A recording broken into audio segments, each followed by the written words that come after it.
వేసవి ఎండలు తీవ్రంగా మండుతున్న నేపథ్యంలో నగరంలోని పీసీఆర్ స్కూల్ సమీపంలో ప్రభాస్ అభిమాన సంఘం ఆధ్వర్యంలో చలివేంద్రం ఏర్పాటు చేసి ప్రజలకు ఉపశమనం కల్పించారు. ఈ సందర్భంగా ప్రజలకు ఉచితంగా మజ్జిగను పంపిణీ చేస్తూ ఎండ తీవ్రతతో ఇబ్బందులు పడుతున్న వారికి తాగునీరు అందించారు. మండుతున్న ఎండలో ప్రయాణిస్తున్న వారికి దాహం తీర్చేందుకు ఈ కార్యక్రమం ఎంతో ఉపయుక్తంగా నిలిచింది.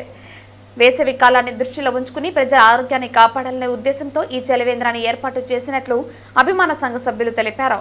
ఈ కార్యక్రమంలో ప్రభాస్ అభిమాన సంఘ నాయకులు రాజేష్, తులసీకృష్ణ, జన, అంజాద్, బాలాజీ, హరితేజ తదితరులు పాల్గొన్నారు.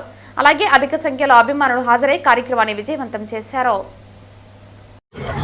ఈ వేసవికాలంలో రోజు రోజుకి భారీగా పెరుగుతున్న ఎండలను మనందరూ గమనిస్తూనే ఉన్నాము.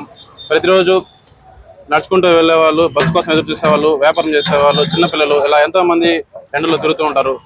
వాళ్ళ కొద్ది మంది కోసమైనా వాళ్ళ దాహం తీరుద్దామనేసి చిత్తూరు ప్రభాస్ ఫ్యాన్స్ అసోసియేషన్ తరపున పీసీఆర్ సర్కిల్ వద్ద చలివేంద్రం ఏర్పాటు చేయడం జరిగింది. అదేవిధంగా చల్లని మజ్జిగను అందించాలనే ఉద్దేశంతో మజ్జిగను కూడా ఏర్పాటు చేయడం జరిగింది.